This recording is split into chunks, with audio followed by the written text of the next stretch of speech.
welcome to my channel. അപ്പോൾ ഇതാ നമ്മുടെ പുതിയ ലെസണിലേക്ക് വരികയാണ്. ഏതാണ് lesson? Chemical bonding and molecular structure അല്ലേ? ആരൊക്കെ എപ്പോഴും ചോദിക്കും എന്നാ കെമിക്കൽ ബോണ്ടിങ് എടുക്കുന്നത്, എന്നാ കെമിക്കൽ ബോണ്ട് എടുക്കുന്നത്. പക്ഷേ ഇതാണ് പ്രശ്നം, നമ്മുടെ പോർഷൻ തീരാതെ നമ്മുടെ ആ തേർഡ് ലെസൺ കഴിയാതെ നമുക്ക് ഇതിലേക്ക് പോകാൻ പറ്റിയായിരുന്നല്ലോ.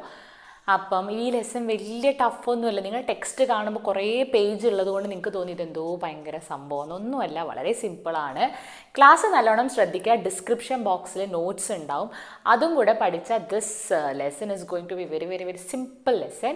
പക്ഷേ ഈ ഒരു ലെസൻ്റെ സ്പെഷ്യാലിറ്റി എന്താണെന്ന് വെച്ചാൽ ഇതും ഈ പറഞ്ഞ പോലെ ഭയങ്കര ബേസിക് ആയിട്ടുള്ളൊരു ലെസനാണ്. കാരണം മുന്നോട്ട് പോകുന്തോറും ഇതിലുള്ള കുറേ കാര്യങ്ങൾ വെച്ചിട്ടാണ് നമ്മൾ പല കാര്യം എക്സ്പ്ലെയിൻ ചെയ്യുക. ഫോർ എക്സാമ്പിൾ നമ്മുടെ പ്ലസ് ടുവിൻ്റെ ഈ ഓർഗാനിക് കെമിസ്ട്രി ഒക്കെ പറയുമ്പോൾ നമുക്ക് ഈ ബോണ്ടിങ് എന്ന് പറഞ്ഞ ലെസൺ വളരെ ഇമ്പോർട്ടൻ്റ് ആണ് കേട്ടോ. അവിടെയൊക്കെ അപ്പോൾ നന്നായി ശ്രദ്ധിച്ചിരിക്കുക. മനസ്സിലാവാത്ത കാര്യം കമൻസിലിട്ടോളൂ, നമ്മൾ ഡൗട്ട് ക്ലിയറിങ് വീഡിയോ എന്ന് പറഞ്ഞിട്ട് ചെയ്യുന്നതായിരിക്കും കേട്ടോ.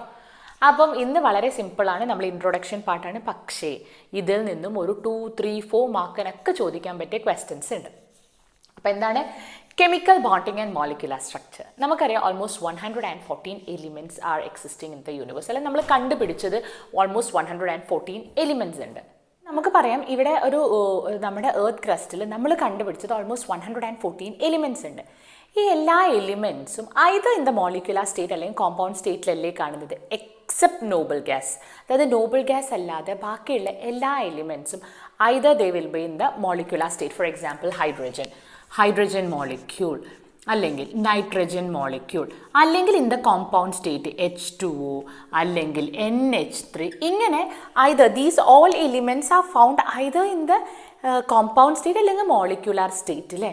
വൈ ദിസ് ഇസ് അപ്പം ഇവിടെ നമുക്ക് കാണാൻ പറ്റുന്നത് noble gases are existing like അവർ എലിമെൻ്റൽ സ്റ്റേജിൽ, അതായത് helium, neon, argon, krypton. But exceptions are ഒക്കെ നമ്മൾ പറയും കേട്ടോ, നമ്മൾ പോർഷൻസ് ഇങ്ങനെ പോകുന്നതിനനുസരിച്ചിട്ട്. അപ്പോൾ ബാക്കി എല്ലാ എലിമെൻറ്റ്സും except noble gas all are existing either in the molecular state or combined state.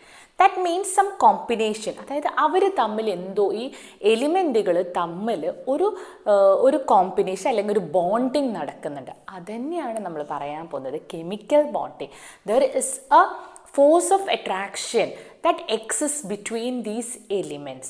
There is a force of attraction that exists between these elements, and then that force of attraction is known as chemical bond. So what is meant by a chemical bond? The force that holds. ഒരു force ആണ് അല്ലേ, പല ഫോഴ്സുകളെ പറ്റി നമ്മൾ പഠിക്കാൻ പോകുന്നുണ്ട്, പല elements എങ്ങനെയാണ് എന്നൊക്കെയുള്ള പറയും.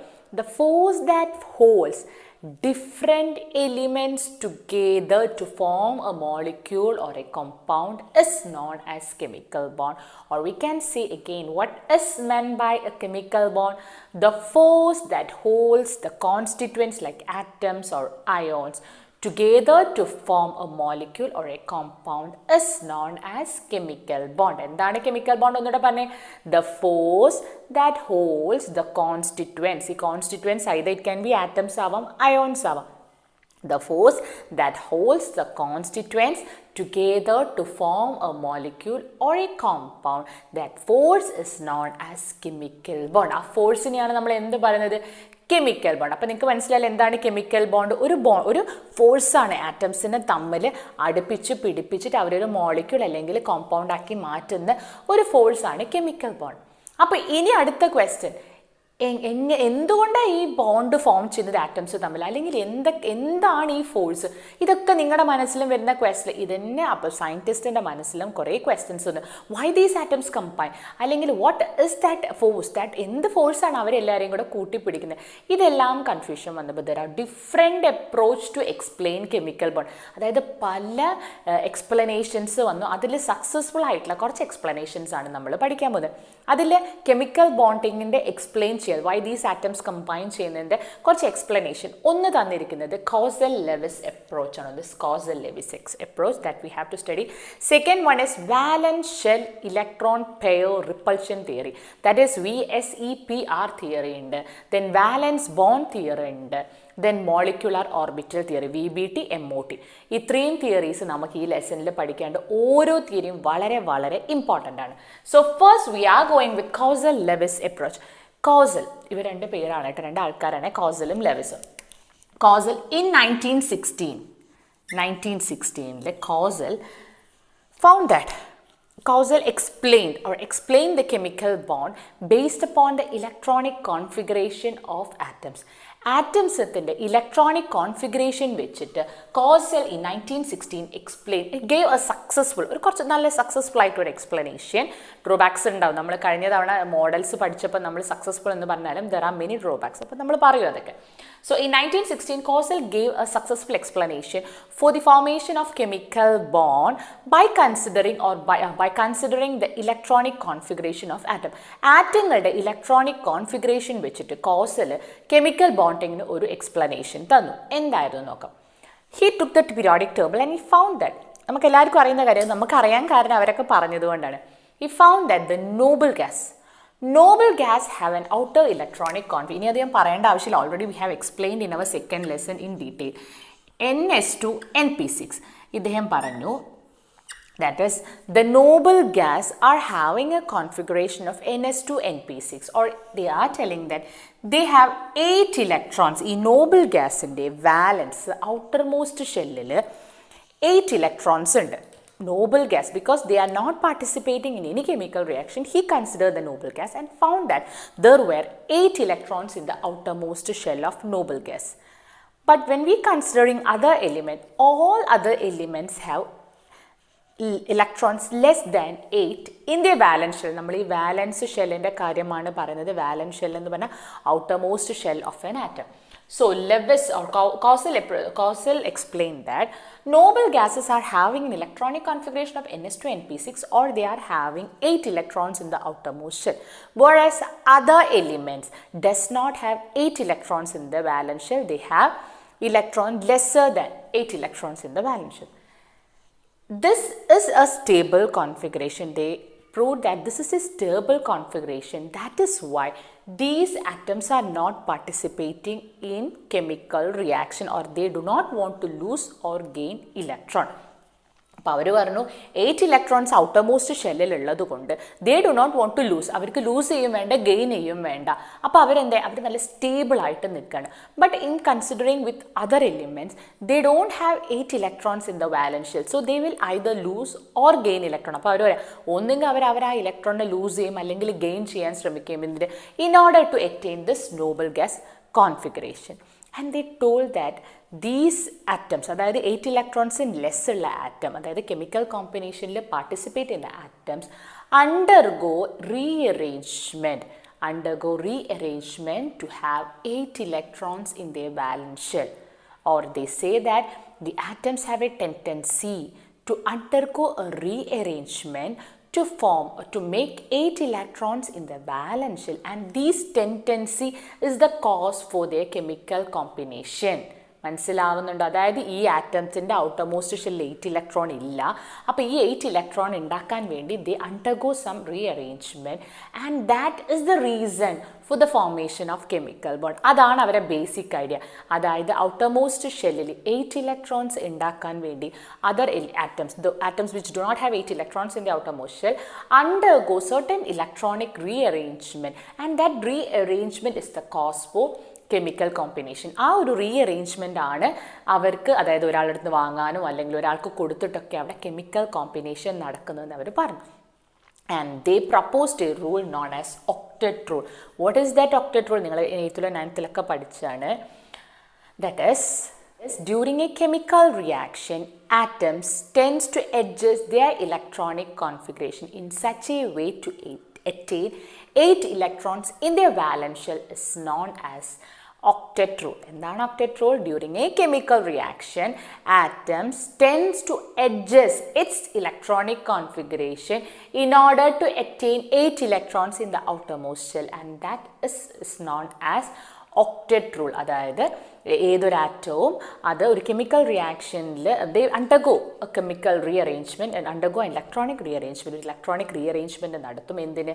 To attain 8 electrons in the outermost shell, and this is known as Octet Rule. And the principle for chemical bonding according to Kossel-Lewis approach is Octet Rule. അവരുടെ പ്രിൻസിപ്പിൾ എന്തായിരുന്നു? Octet Rule. ഒക്ടെറ്റ് ആവാൻ വേണ്ടിയിട്ട്, അതായത് 8 electron ഔട്ടർമോസ്റ്റിൽ ആവാൻ വേണ്ടിയാണ് ഓരോ ആറ്റവും chemical റിയാക്ഷനിൽ participate ചെയ്തത് എന്നാണ് അവർ പറഞ്ഞത്. അപ്പോൾ അവിടെ നിങ്ങൾക്കൊരു കൺഫ്യൂഷൻ വരാം. ഹൈഡ്രജന് ഒരു ഇലക്ട്രോണേ ഉള്ളൂ. Helium 2 electron. Atomic number of hydrogen is 1, helium is 2. അപ്പോൾ അവർ പാർട്ടിസിപ്പേറ്റ് ചെയ്യുന്നുണ്ടല്ലോ, അവർക്ക് 8 ഇലക്ട്രോൺ ആവുന്നില്ലല്ലോ. അപ്പം ആ ഒക്ടറ്റ് റൂൾ ഒരു ചെറിയ വേരിയേഷൻ വന്നിട്ട് പറയാണ്, hydrogen is having only 1 shell അല്ലേ, ഒരു ഷെല്ലല്ലേ ഹൈഡ്രജൻ ഉള്ളൂ, കാരണം ഹൈഡ്രജനിൽ ഒറ്റ ഇലക്ട്രോൺ ആണ്. ആ ഒരൊറ്റ ഷെല്ലിൽ മാക്സിമം എത്ര ഇലക്ട്രോൺസേ പോസിബിൾ ആവും? നമുക്കറിയാം ഫസ്റ്റ് ഷെല്ലിൽ 2 ഇലക്ട്രോൺ, കെ ഷെല്ലിൽ 2 ഇലക്ട്രോൺ. അപ്പോൾ കെൻ്റെ പ്രകാരം കെ ഷെല്ലിൽ എടുക്കുമ്പോൾ ഇറ്റ് ഈസ് കംപ്ലീറ്റ്ലി ഫിൽഡ്. അപ്പോൾ അതും സ്റ്റേബിളാണ്. ഹീലിയത്തിൻ്റെ, അതായത് ഹീലിയാണ് 2 ഇലക്ട്രോൺ വരുന്നത്, ഹൈഡ്രജന് 1 ഇലക്ട്രോൺ. അപ്പം ഇവിടെ ഒരു ഇലക്ട്രോണിനെ കൂടെ കിട്ടിക്കഴിഞ്ഞാൽ കെ ഷെൽ കംപ്ലീറ്റ്ലി ഫിൽഡ് ആണ്. So it is stable. അപ്പം അവിടെ വന്നപ്പം ആ ഒരു റൂളിനെ നമ്മൾ പറയും duplet rule. In the case of hydrogen and helium they have a tendency to attain only 2 electrons in their valence shell. In the case of hydrogen, helium and lithium, hydrogen, helium, lithium, അങ്ങനെ കുറച്ച് elements ഉണ്ട്. They have a tendency to attain 2 electrons in their valence shell, and that rule is known as duplet rule. ചിലതിൽ നിങ്ങൾക്ക് ഇങ്ങനെ കാണാം duet rule. അപ്പോൾ എന്താണ് octet rule? എന്താണ്? Atoms during a chemical reaction, atoms tends to undergo a rearrangement in order to attain 8 electrons in the valence shell, and that is known as octet rule. And duplet എന്ന് പറഞ്ഞാൽ elements like hydrogen and helium have a tendency to attain 2 electrons in the outermost shell, and that rule is known as duplet rule or duet rule. ആ 2 കോൺസെപ്റ്റും മനസ്സിലായല്ലോ. അപ്പോൾ ഇവരെ ഒരു chemical ബോണ്ടിങ്ങിൻ്റെ basic എന്താ? ഇവരെ കണക്ക് പ്രകാരം ഇറ്റ് ഇസ് ഒക്ടറ്റ് റൂൾ. ഇത്രയും കാര്യം മനസ്സിലായല്ലോ. ദേ ഇമാജിൻ, ഇനി അവരെന്താ ചെയ്യുന്നത്? They imagine that atoms as in the form of a cube. ആറ്റത്തിന് അവരൊരു ക്യൂബിൻ്റെ ഫോമിൽ അവർ ഇമാജിൻ ചെയ്തു. എന്നിട്ട് അവർ പറഞ്ഞു the electrons which are present in the outermost shell, അതായത് ഔട്ടർമോസ്റ്റിലെ ഷെല്ലിലെ ഇലക്ട്രോൺസ് എന്ന് പറയുന്നത് ഈ ആറ്റത്തിൻ്റെ ഈ ക്യൂബിൻ്റെ ഓരോ കോർണേഴ്സിലാണ് ഒക്യുപ്പൈ ചെയ്യുന്നതെന്ന് they assume. Because cube are having എത്ര കോർണേഴ്സ് ഉണ്ട്? 8 കോർണേഴ്സ് അല്ലേ? അതായത് ഇതാണ് ഒരു 1 2 3 4 5 6 7 8. അപ്പോൾ അവർ ആറ്റത്തിനൊരു ക്യൂബിൻ്റെ ഫോമിൽ പറഞ്ഞു inside the will be A kernel. Kernel എന്ന് പറഞ്ഞാൽ പോസിറ്റീവ്ലി ചാർജ്, നമ്മുടെ ന്യൂക്ലിയസിന് അത് അവിടെ ഒക്കെ ഉള്ളിലാണ് ഉണ്ടാവുക. ബാക്കിയുള്ള ഇലക്ട്രോൺസും ഇൻസൈഡിലാണ് ഉണ്ടായിരിക്കുന്നത്. The valence electrons are present in the 8 corners of the cube. ഈ 8 ഇലക്ട്രോൺസ് മാത്രമേ participating, the only one which is participating. അവരെ അപ്രോച്ച് ആട്ടോ നമ്മൾ പറയുന്നത്. According to Kossel and Lewis, they imagine atom in the form of a cube, out of which the valence electrons and the electrons present in the outermost shell are occupying the 8 corners of the cube, and the positive kernel is protected inside that cube. A positive kernel and the inner electrons are protected inside that cube, and they are not participating in a chemical reaction. Only the valence electrons are participating in chemical reaction. ഇപ്പം നമ്മൾ consider ചെയ്യുകയാണെങ്കിൽ സോഡിയത്തിൻ്റെ atomic number എന്ന് പറയുന്നത് 11 ആണ്. So it is 281. Okay, അപ്പോൾ അവർ പറയുകയാണ് ഈ 2ഉം 2 electron, അതായത് മൊത്തം 10 ഇലക്ട്രോൺ, അതൊക്കെ ഈ ക്യൂബിൻ്റെ ഉള്ളിലാണ് ഉള്ളത്. ക്യൂബിൻ്റെ ഉള്ളിൽ ഇങ്ങനെ ഉണ്ട്. And the 1 electron which is present in the valence shell is present at the 1 corner. അതായത് ഒരു ഇലക്ട്രോൺ അല്ലേ ഉള്ളൂ സോഡിയത്തിന്, അപ്പം ഒരു കോർണർ മാത്രമാണ് ഒക്യുപ്പൈ ചെയ്തത്. But in the case of neon എന്ന് പറയുന്നത് അറ്റോമിക് നമ്പർ 10 ആണ്. അപ്പം നമുക്കറിയാം അതിൻ്റെ 28 ആണ്. അപ്പോൾ ഔട്ടർമോസ്റ്റ് ഷെല്ലിൽ 8 ഇലക്ട്രോൺസ് ഉണ്ട്. ആ 8 ഇലക്ട്രോൺസ് ഈ ക്യൂബിൻ്റെ ഓരോ കോർണേഴ്സിലും ഒക്യുപ്പൈ ചെയ്യും. ആ ഉള്ളിലുള്ള 2 ഇലക്ട്രോൺ ഒന്നും എന്തിൽ പാർട്ടിസിപ്പേറ്റ് ചെയ്യുന്നില്ല?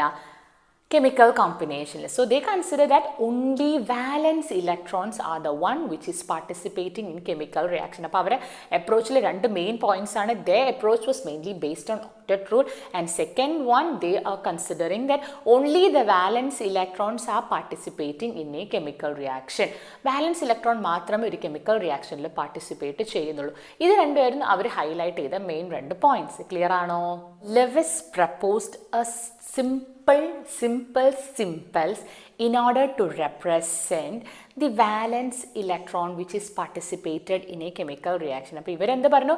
വാലൻസ് ഇലക്ട്രോൺ മാത്രമാണ് പാർട്ടിസിപ്പേറ്റ് ചെയ്യുന്നത്. So they developed a simple, Lewis developed a simples in order to represent atoms along with their outermost shell. So In this, he considered only the valence electron and the simple. അപ്പോൾ ലെവിസിൻ്റെ simple എന്താണെന്ന് വെച്ചാൽ ലെവിസിൻ്റെ simple how you are going to write the Lewis simple for lithium. ലിത്തിയത്തിൻ്റെ simple എങ്ങനെയാണ് എഴുതുക എന്ന് ചോദിച്ചു കഴിഞ്ഞാൽ നമ്മൾ എന്താ ചെയ്യേണ്ടത് വെച്ചാൽ ലിത്തിയത്തിൻ്റെ atomic number is 3. Okay, so we know that it is 2 1 ആണ് ആറ്റോമിക് ഇലക്ട്രോണിക് കോൺഫിഗറേഷൻ. അപ്പം നമ്മൾ we will write the simple along with the outermost electron, and this outermost electron is represented in the form of a dot. ഇതാണ് ലെവിസിൻ്റെ ലിത്തിയത്തിൻ്റെ simple. ഇനി എല്ലാ confusion വേണ്ടതാ. This is the simple. Lewis simple represent the atom along with the valence electron in the form of a dot, and this is known as Lewis simple, or it is known as dot structure of an atom. ഇതാണ് ഒരു ആറ്റത്തിൻ്റെ Lewis simple അല്ലെങ്കിൽ dot simple എന്ന് പറയുന്നത് കേട്ടോ. Lewis simple അല്ലെങ്കിൽ dot simple. അപ്പം sodium നമ്മൾ എങ്ങനെയാണ് റെപ്രസെൻറ്റ് ചെയ്യുക? നമുക്കറിയാം Na281. അപ്പം എങ്ങനെയാണ് എഴുതുക? Sodium. Here we are representing only the valence electron. Lithium, beryllium, boron. Boron എങ്ങനെയാണ് റെപ്രസെൻറ്റ് ചെയ്യുക? Boron, the atomic number is 5, that is 2 3. അപ്പം നമ്മൾ എങ്ങനെ റെപ്രസെൻറ്റ് ചെയ്യും? 3 ഇലക്ട്രോൺസ് ആൻഡ് ഔട്ടർമോസ്റ്റ് ഷെൽ 1 2 3. മനസ്സിലായി? Here he is not considering the inner electrons, he is only considering the outermost shell or the outermost electron, that is the valence electron. ഇതാണ് ലെവിസിൻ്റെ simple. ചോദിക്കാം represent the Lewis dot simple for element ചോദിക്കാം, ചിലപ്പോൾ lithium ചോദിക്കാം, beryllium, carbon, nitrogen, oxygen, എന്തും ചോദിക്കാം. അപ്പം നിങ്ങൾ എന്ത് ചെയ്യണം? ആറ്റോമിക് നമ്പർ, അവരുടെ ഇലക്ട്രോണിക് കോൺഫിഗറേഷൻ ചെയ്ത് ഔട്ടർമോസ്റ്റ് ഷെൽ ചെയ്ത്, ഇപ്പോൾ ഓക്സിജൻ ആണെങ്കിൽ ഓക്സിജൻ്റെ ആറ്റോമിക് നമ്പർ എന്ന് പറയുന്നത് 8 ആണ് അല്ലേ? അപ്പം 2 6. അപ്പം എങ്ങനെ എഴുതും? ഔട്ടർമോസ്റ്റിൽ 6 1 2 3 4 5 6. കണ്ടോ? ഇങ്ങനെ എഴുതിയ ഓക്സിജനായി. കാർബൺ ആണെങ്കിലോ? Carbon it is 6. So electronic configuration is 2 4. That is carbon എഴുതുക 1 2 3 4. So this is the Lewis dot structure for carbon, oxygen. നമ്മൾ എവിടേക്ക് എത്തി? ബോറോൺ എഴുതി, സോഡിയം എഴുതി, ലിത്യം എഴുതി. ക്ലിയർ ആയോ? ഇനി ഈ ഒരു സിമ്പിളിൽ നിന്ന് what all things we are getting, ഇനി അതാണ് നമ്മൾ ഡിസ്കസ് ചെയ്യാൻ പോകുന്നത് കേട്ടോ. അപ്പോൾ നോക്കി നോക്കൂ. ഇനി നമ്മൾ പറയാൻ പോകുന്നത് എന്താ? What is the significance of Lewis? ഇങ്ങനെ ഒരു ലിവിസ് ഒരു സിമ്പിൾ തന്നതുകൊണ്ട് വാട്ട് ആർ ദ യൂസസ്? അപ്പം വളരെ ഇതൊക്കെ ഇമ്പോർട്ടൻ്റ് ആയിട്ടോ. What are the significance of using this Lewis simple നോക്കാം. Significance of Lewis simple. The representation, we are representing, in a Lewis simple representing, we are representing the simple along with the valence electron. Valence electron in simple മാത്രമാണ് നമ്മൾ Lewis simple കാണിക്കുന്നത്. So the representation of valence electron gives exact number of electrons in the outermost shell. അങ്ങനെ ഒരു Lewis symbol കിട്ടുമ്പോൾ തന്നെ നമുക്ക് we will get an idea about the exact number of outermost, എത്ര electrons ഉണ്ട് outermost ഷെല്ലിൽ എന്ന്. ഇപ്പോൾ നിങ്ങളുടെ കയ്യിൽ ഒരു Lewis symbol തന്നു കഴിഞ്ഞാൽ by looking at that you will understand this is the element, this is having this much of outermost electron. അത് നമുക്കൊരു ഐഡിയ കിട്ടും. Second one, it is easy to help, or it help us to calculate the valency of an element. Valency നമ്മൾ പഠിച്ചിട്ടുണ്ടായിരുന്നു അല്ലേ last ക്ലാസ്സിൽ.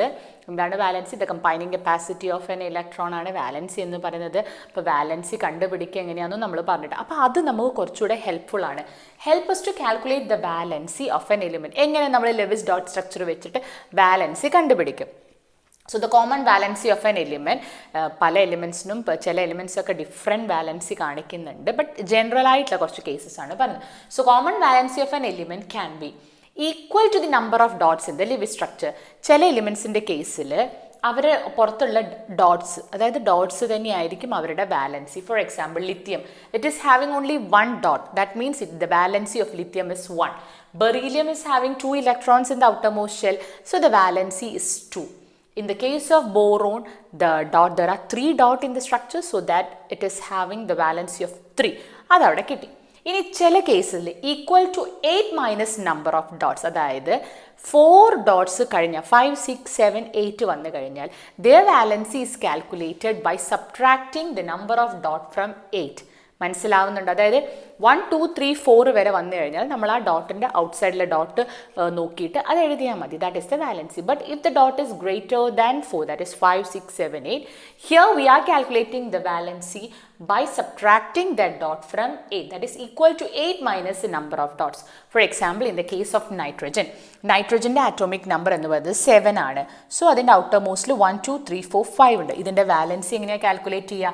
5 dots ഉണ്ട്. അപ്പോൾ 8 minus 5, that is equal to 3. Valence is 3. Oxygen 2 4 6 ആണ്.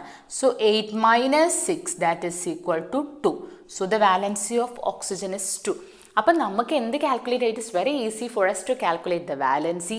We will get the number of valence electron. ഇതൊക്കെ നമുക്ക് Lewis dot സ്ട്രക്ചറിൻ്റെ സിമ്പിളിൻ്റെ ഒരു significant, നമുക്കൊരു യൂസ്ഫുൾനെസ് ആണ്, അതിൻ്റെയൊക്കെ ഒരു യൂസാണ് നമുക്ക്.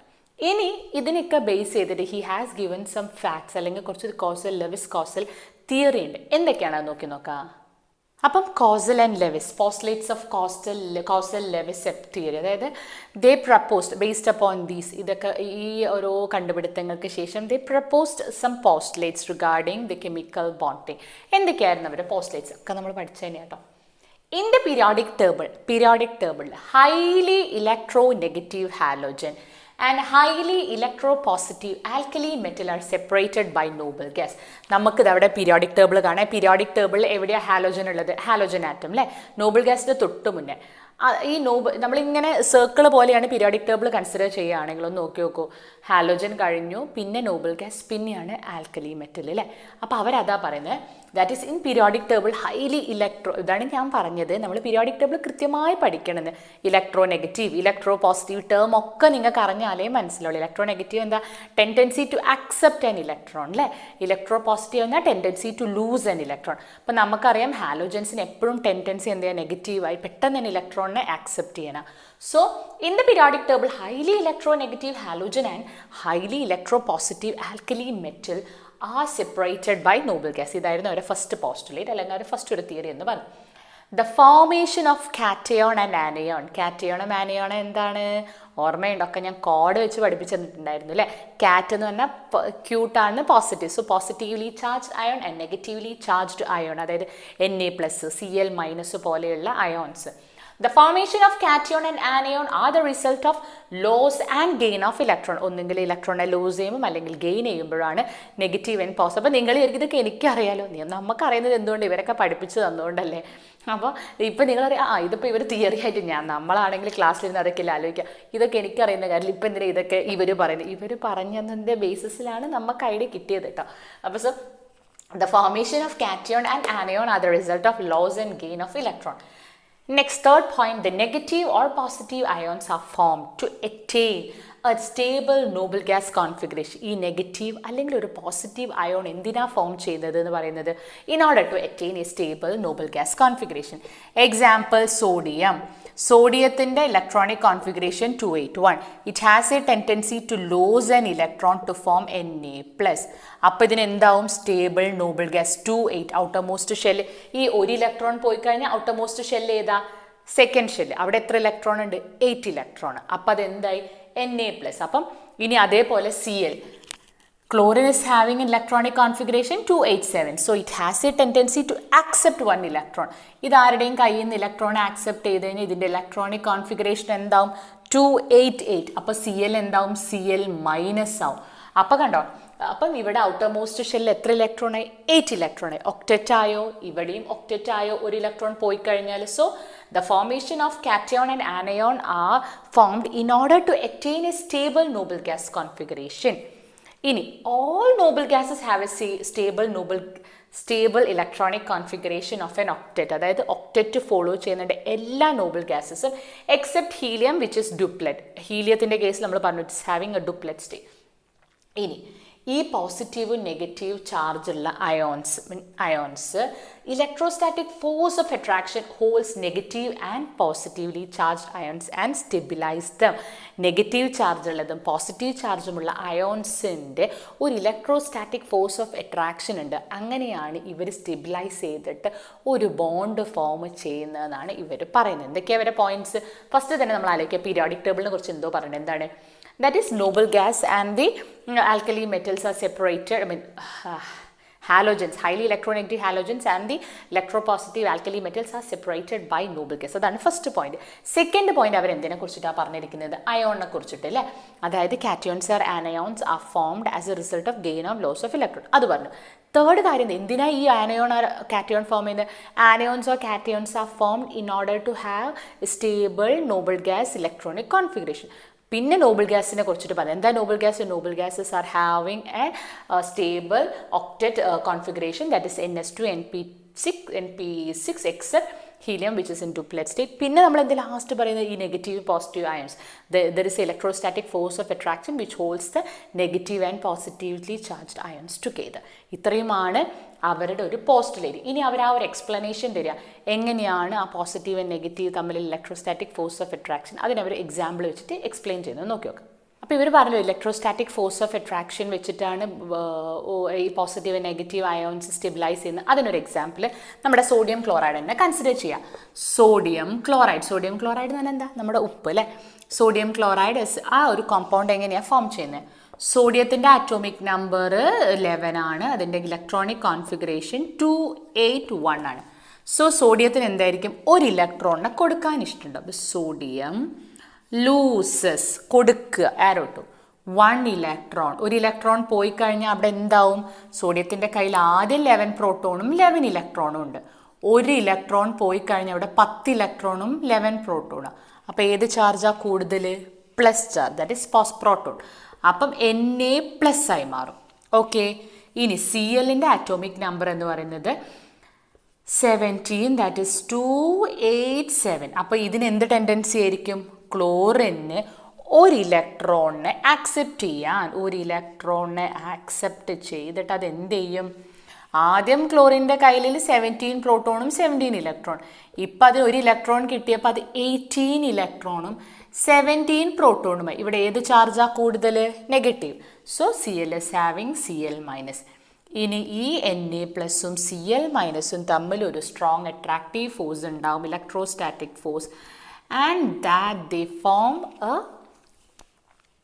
compound NaCl, and the strong electrostatic force of attraction that holds these ions together, and that is known as electrovalence bond. ഇതിന് എന്താ പറയുന്നത് അവർ? electrovalence bond. So what is meant by electrovalence bond? That is the electrostatic force of attraction between the ions which holds the ions together, and that bond is known as electrovalence bond. Clear ആയോ? ഇവരുടെ ഇലക്ട്രോവാലൻസി, അതായത് ഓരോ അയണിൻ്റെ ഇലക്ട്രോവാലൻസി എന്ന് പറയുന്നത് അവരുടെ unit ചാർജാണ്. or it is called as the charge of the ion. ഈ അയോണിൻ്റെ മുകളിലുള്ള ചാർജാണ് അവരുടെ ഇലക്ട്രോവാലൻസി എന്ന് പറയുന്നത്. ഇപ്പോൾ സോഡിയം ക്ലോറൈഡിൻ്റെ കേസിൽ ഇതിന് ഒരു പോസിറ്റീവ് ചാർജ് ആയതുകൊണ്ട് electrovalency of sodium is +1 and chlorine is -1. ഇനിയിപ്പം വേറെ ഏതാ ഉള്ളത്? നമ്മുടെ മെഗ്നീഷ്യം ക്ലോറൈഡ്, ഇത് -1, ഇത് +2. അത് നമ്മൾ എന്താ പറയട്ടോ? So electrovalency of magnesium is +2 and chlorine is 1. അതിൻ്റെ മുകളിലുള്ള യൂണിറ്റ് ചാർജിനെയാണ് നമ്മൾ അവരുടെ ഇലക്ട്രോവാലൻസി എന്ന് പറഞ്ഞാൽ നമ്മൾ ഡീറ്റെയിൽ ആയിട്ടൊക്കെ പറഞ്ഞു തരും കേട്ടോ. അപ്പോൾ ഇന്ന് എന്തൊക്കെയാണ് പഠിച്ചത്? നമ്മളെന്ത് പഠിച്ചു? എന്താണ് Kossel-Lewis, എന്താണ് കെമിക്കൽ ബോണ്ട്, എന്താണ് ഒക്ടറ്റ് റൂൾ, എന്താണ് ഡുപ്ലെറ്റ് റൂള്, പിന്നെ എന്തൊക്കെയായിരുന്നു ലെവിസിൻ്റെ symbol, how to write the Lewis symbol പഠിച്ചു, വാലൻസ് ഇലക്ട്രോൺസിനെ പറ്റി പഠിച്ചു, ലെവിസ് സിമ്പിളിൻ്റെ സിഗ്നിഫിക്കൻസ് അല്ലേ, അതിനെക്കൊണ്ട് നമുക്കുള്ള ഉപകാരം പഠിച്ചു, ലെവിസിൻ്റെ പോസ്റ്റ്ലേറ്റ്സ് പഠിച്ചു, ഇലക്ട്രോ വാലൻസ് ബോണ്ട് പഠിച്ചു, എന്താണ് ഇലക്ട്രോ വാലൻസി എന്ന് പഠിച്ചു. ഇത്രയും കാര്യം നന്നായി മനസ്സിലായോ? അപ്പോൾ നന്നായി പഠിക്കുക കേട്ടോ. ഇനിയാണ് നമ്മളിങ്ങനെ കൂടുതൽ. അപ്പോൾ ഇത് ശരിക്കും ഇത് ഇൻട്രൊഡക്ഷനല്ല, ഇതിൽ തന്നെ നല്ല ക്വസ്റ്റ്യൻസ് ചോദിക്കാണ്ട്. ലെവിസ് സിമ്പിൾ ചോദിക്കാം, തിയറി ചോദിക്കാം, പോസ്റ്റ്ലേറ്റ്സ് ചോദിക്കാം, കുറേ കാര്യങ്ങൾ ചോദിക്കാണ്ട്. ഇവിടെ ഇലക്ട്രോ വാലൻസ് ബോണ്ട് ചോദിക്കുക. അപ്പോൾ നന്നായി പഠിക്കാം. മനസ്സിലാവാത്ത കാര്യം കമൻസിലിടുക, ഡൗട്ടുകളൊക്കെ ചോദിച്ചോളൂ കേട്ടോ. അപ്പോൾ നമുക്ക് ഡൗട്ട് ക്ലിയറിംഗ് വീഡിയോ ചെയ്യാം, പിന്നെ ഫ്രണ്ട്സിനൊക്കെ ഷെയർ ചെയ്തെടുക്കാം. Okay, thank you.